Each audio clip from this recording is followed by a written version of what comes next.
કે બાળકને સરકારી સ્કૂલમાં મૂકવું કે પ્રાઇવેટ સ્કૂલમાં મૂકવું? આ બાબતથી બાળક ઉપર ઇમ્પેક્ટ સીધી પડે છે. એ એના શિક્ષકોની રિસ્પેક્ટ કરતું નથી. પ્રાઇવેટ સ્કૂલ આવવાથી ક્વોલિટીમાં ફેર પડતો નથી. એટલે સરકારે તારીખ અને નીતિ નિયમ ફિક્સ કરી દીધા છે. 2.5 વર્ષ કે 3 વર્ષ હું એવું માનું છું કે એ કોઈ ઉંમર નથી એ શાળામાં મૂકી દેવાની. આપણે બાલ મંદિરમાં ભણતા ને પછી ધોરણ 1માં પ્રવેશ લેતા. આજે KG1, KG2, nursery, play group ઘણું બધું છે. અત્યારે જ્યારે એડમિશનનો સમય આવે છે ત્યારે શહેરની અંદર ઘણી બધી પ્રાઇવેટ અને સરકારી સ્કૂલો હોય છે.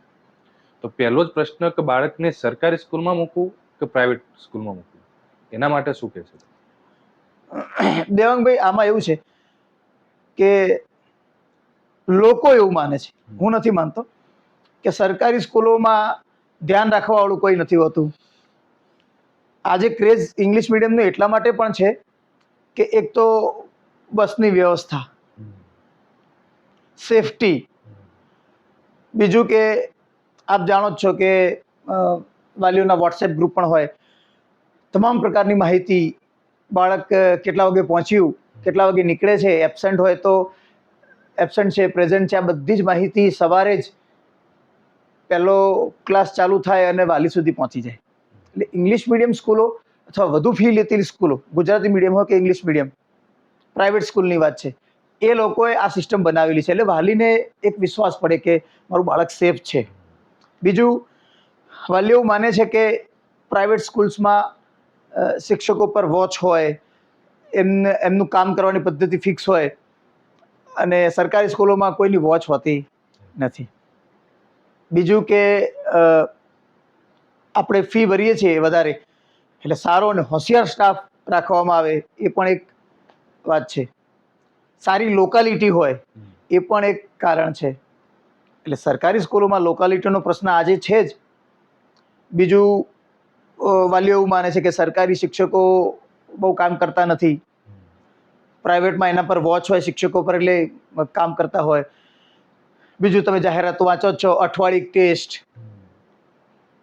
પછી એનું વોટ્સએપ પર પરિણામ આવે, પરીક્ષાઓ લેવાય, એક્ટિવિટીઝ, ઘણા બધા રીઝન છે. પણ આપણા રાજ્યમાં ઘણી એવી સરકારી સ્કૂલો છે કે જ્યાં ખરેખર ખૂબ સારું કામ થાય છે. ખરેખર ખૂબ સારું કામ થાય છે.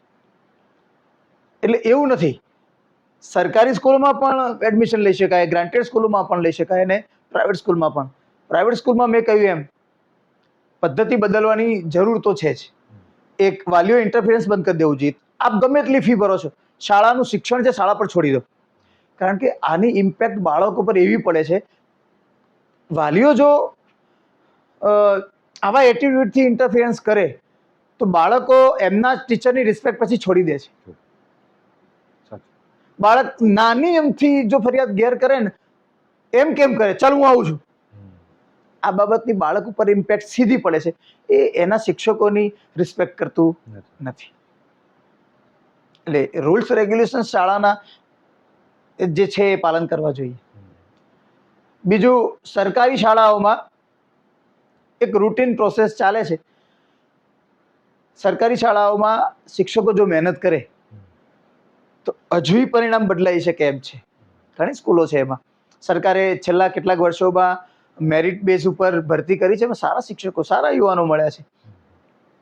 એટલે હું એવું માનું છું, દેવાંગભાઈ, શિક્ષણ સરકાર ચલાવે ને એટલું સારું કોઈ ના ચલાવી શકે.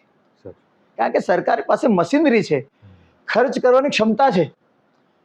દેવાંગભાઈ, હમણાં કોરોના 2019-20માં આવીને ગયો, આ બધી શાળાઓ, પ્રાઇવેટ સ્કૂલ્સ કે જે તગડી ફી લે છે, એ બધાએ કોરોનામાં એક મોબાઈલ ઉપર કે પેલા ફેન્ટેબ ઉપર લેપટોપમાં એક નાના સોફ્ટવેરમાં આટલી નાની સ્ક્રીનમાં ભણાવ્યું. સમજો છો તમે? એ સમયે પેનલ બોર્ડ, ડિજિટલ બોર્ડની પણ સુવિધા હતી. આટલી બધી ફી લો છો તમે તો એક બોર્ડ ઉપર નથી ભણાવી શકતા? પેનલ બોર્ડ લાવો અને પેનલ બોર્ડ ઉપર તમે ભણાવો. બાળક ઘેર મોબાઈલમાં કે લેપટોપમાં તમારી સામે ભણવા બેસે તો પેનલ બોર્ડ ઉપર એવું લાગે કે જેમ લાઈવ ક્લાસ ચાલે છે, શિક્ષક તમારી નજીક છે. ના ભણી શકાય. તો સરકારે તો આજે પેનલ બોર્ડ ને આ બધાની વ્યવસ્થા ડિજિટલ શિક્ષણ કરેલું જ છે. સરકારી શાળામાં તમે જાઓ, બધી વ્યવસ્થા છે. શિક્ષણમાં એક વાત યાદ રાખો, પ્રાઇવેટ સ્કૂલ આવવાથી ક્વોલિટીમાં ફેર પડતો નથી. આઈઆઈટીનું આ નિવેદન છે, આપણા દેશની આઈઆઈટીનું આ નિવેદન છે કે પહેલા જે ક્રીમ આવતું હતું આઈઆઈટીમાં એ હવે નથી મળતું. આપણા સમયમાં આટલું બધું શિક્ષણમાં આટલી બધું ડિજિટલાઇઝેશન નહોતું. આજે એક જ ક્લિક ઉપર સોલ્યુશન મળે છે ને.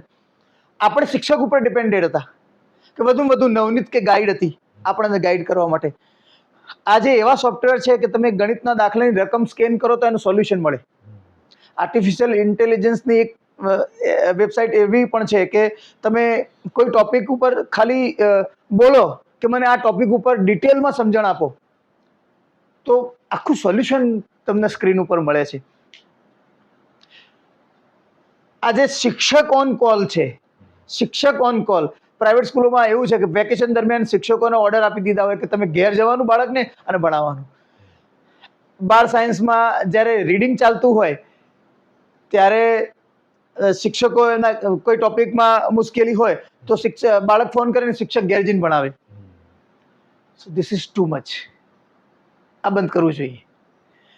એટલી બધી ફેસિલિટી થઈ ગઈ, બાળકે શિક્ષણ ઉપરથી પકડ ગુમાવી દીધી છે. એટલે ક્વોલિટીમાં કોમ્પ્રોમાઇઝ થઈ ગયું. પ્રાઇવેટ સ્કૂલ હોવાનો મતલબ એવો નથી કે ક્વોલિટી મળશે જ. પ્રાઇવેટ સ્કૂલ્સમાં કોઈ પણ પ્રાઇવેટ સ્કૂલને તમે કમ્પેર કરો, અલગ અલગ સ્કૂલને કમ્પેર કરો, ફીસ સ્ટ્રક્ચર કમ્પેર કરો. જ્યાં વાલી સૌથી વધારે શું પ્રિફર કરે કે ઓછી ફી છે, જે પ્રિફર કરતા હોય ત્યાં ઓછી ફી વાળા સ્ટ્રક્ચરમાં શિક્ષકો પણ સસ્તા હોય. હવે આપણે ત્યાં કેવું ચાલે છે કે કોઈ ટીચર છે એ ઘેર બેઠા છે, ચલો ને આપણે નોકરી કરી લઈએ. શિક્ષણ એ રીતે ના ચાલે. વેલ એક્સપિરિયન્સ સ્ટાફ હોય, એમને સારો પગાર આપવામાં આવતો હોય. આ બધી બાબતો બહુ નેસેસરી છે અને બાળકના શિક્ષણ ઉપર એની ક્વોલિટી ઉપર ડિપેન્ડ કરે. એના પર એનો સારો એવો મદાર છે કે કઈ સ્કૂલ કયા શિક્ષકોને શું પે આપે છે.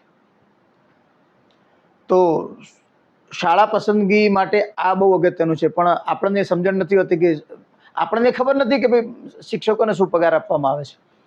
4-5 હજારના પગારમાં શું થાય દેવાંગભાઈ? એટલે ક્વોલિટીવાળા શિક્ષક સસ્તામાં ના મળે. સસ્તામાં મળે ક્વોલિટીવાળા શિક્ષક ન પણ હોય. એટલે એને એ રીતે મેનેજ કરવામાં આવે છે. આજે પ્રાઇવેટ શાળાઓને એનું બજેટ છે આ રીતે મેનેજ કરવામાં આવે છે. એટલે પ્રાઇવેટ શાળાઓમાં શિક્ષણ સરકારી શાળાઓ કરતાં સારું જ ચાલે છે એ કેવું અઘરું છે. હવે વાલીઓમાં ઘણી મૂંઝવણ હોય છે. ઘણા કહેતા બાળક 3 વર્ષ થાય એટલે નર્સરી મૂકી દેવું જોઈએ. ઘણા થાય 5 વર્ષે 6 વર્ષે જ્યારે બાળકને સંપૂર્ણ ઘરમાં સારું શિક્ષણ મળે પછી જ એમાં પ્રાથમિક શાળામાં, એટલે સરકારીમાં પણ નિયમ અલગ હોય છે, પ્રાઇવેટમાં પણ અલગ હોય છે. તો ક્યારે બાળકને સ્કૂલમાં મૂકવું જોઈએ એના વિશે જણાવો. દેવાંગભાઈ, નિયમ અલગ નથી હોતા, નિયમ એક જ છે. ઓકે. હમણાં રિસેન્ટલી 2-3 વર્ષ પહેલા નિયમ ચેન્જ થયો છે કે ભાઈ પહેલા 5 વર્ષ પૂરા થયેલા હોય 1 જૂને તો એને પહેલા ધોરણમાં એડમિશન મળે. હવે એ 6 વર્ષ થઈ ગયા છે કે 1 જૂને 6 વર્ષ પૂરા થયા હોય તો એને ધોરણ 1માં એડમિશન મળે. 3 વર્ષ પૂરા થયા હોય તો નર્સરી, 4 વર્ષ પૂરા થયા હોય તો KG1, 5 વર્ષ પૂરા થયા ત્યારે KG2 અને 1 જૂને 6 વર્ષ પૂરા થયા હોય તો ધોરણ 1માં પ્રવેશ મળે. એટલે સરકારે તારીખ અને નીતિ નિયમ ફિક્સ કરી દીધા છે. જનરલી એવું હોય કે બાળક પહેલા 2.5 વર્ષનું થાય એટલે પ્લે ગ્રુપમાં મૂકતા હતા. એટલે 2 પ્રકારની માનસિકતા છે. એક તો વાલી એવું વિચારતા કે બાળક 3 કલાક બહાર રહે, આપણે એટલું સાચવવું મટ્યું. અને બીજી એક માનસિકતા હતી કે અત્યારથી શીખતું થાય. 2.5 વર્ષ કે 3 વર્ષ હું એવું માનું છું કે એ કોઈ ઉંમર નથી શાળામાં મૂકી દેવાની. એને ખીલવા દેવું જોઈએ ઘરે. પણ હવે એવું થઈ ગયું છે દેવાંગભાઈ કે ધોરણ 1માં બાળક આવે, આપણે બાલ મંદિરમાં ભણતા ને પછી ધોરણ 1માં પ્રવેશ લેતા. આજે KG1 KG2 nursery play group ઘણું બધું છે. હવે જો તમે તમારા બાળકને ના મૂકો તો ડાયરેક્ટ ધોરણ 1માં આવે તો એને મુશ્કેલી પડે. કેમ? કારણ કે KG1 KG2 નર્સરીમાં જે કંઈ ઇનિશિયલી શીખવાનું હતું તે શીખી લીધું છે. એટલે બહાર જે ક્રેઝ છે અને જે પ્રથા પડેલી છે એ પ્રમાણે હવે વાલીએ મૂકવા જોઈએ. તો નર્સરીમાં 3 વર્ષ પૂરા થાય એટલે મૂકી શકાય, એમાં કોઈ એવું નથી. અને નર્સરીમાં પણ આજે જે ક્રાઇટેરિયા છે ઉંમરનો અને શિક્ષણની પદ્ધતિઓ કે બાળકને રમાડે છે, એની વય કક્ષા મુજબ શીખવાડે છે, એ પ્રમાણે ચાલે છે. એટલે નિયમ ફિક્સ છે.